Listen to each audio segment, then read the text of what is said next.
3 महीने हो गए थे। ज्ञान भाई की मौत के बाद राइस्टार जैसे हवा में घुल गया था। किसी को नहीं पता वो कहाँ है, जिंदा है या मर गया। तब से गांव में सिर्फ एक ही नाम का राज था, व्हाइट 444। हर दिन लोगों को पकड़ता, जिंदा जला देता, गांव का सुकून छीन लिया था। आसमान में रोज धुआं होता था और जमीन पे सिर्फ राख। लेकिन एक रात व्हाइट 444 के प्राइवेट गोदाम में एक भयानक धमाका होता है। उसका सबसे महंगा fighter jet, rocket launcher, fighter truck, सब कुछ जलकर राख हो जाता है। व्हाइट 444 भाग कर आता है और जब देखता है पहली बार, उसके चेहरे पर डर होता है। वो चीखता है, किसने किया ये सब?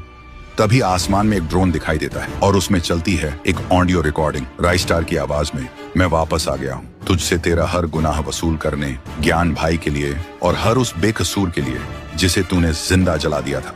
अगली सुबह व्हाइट 444 के 20 से ज्यादा आदमी गायब हो जाते हैं। जहां भी लाश मिलती है वहां लिखा होता है, जस्टिस फॉर ज्ञान भाई। व्हाइट 444 के हाथ कांपने लगते हैं। वो चिल्लाता है, राइस्टार को ढूंढो, मार दो उसे।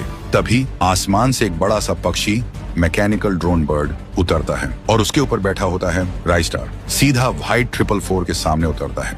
व्हाइट 444 बोलता है, तू है वो इंसान, बहुत मजा आया।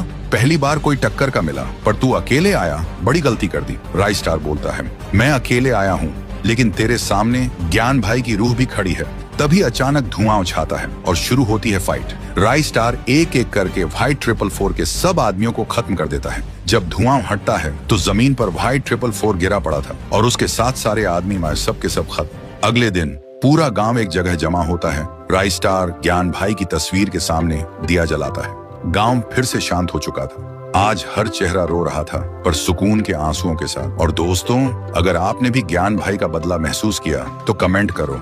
Legend never dies.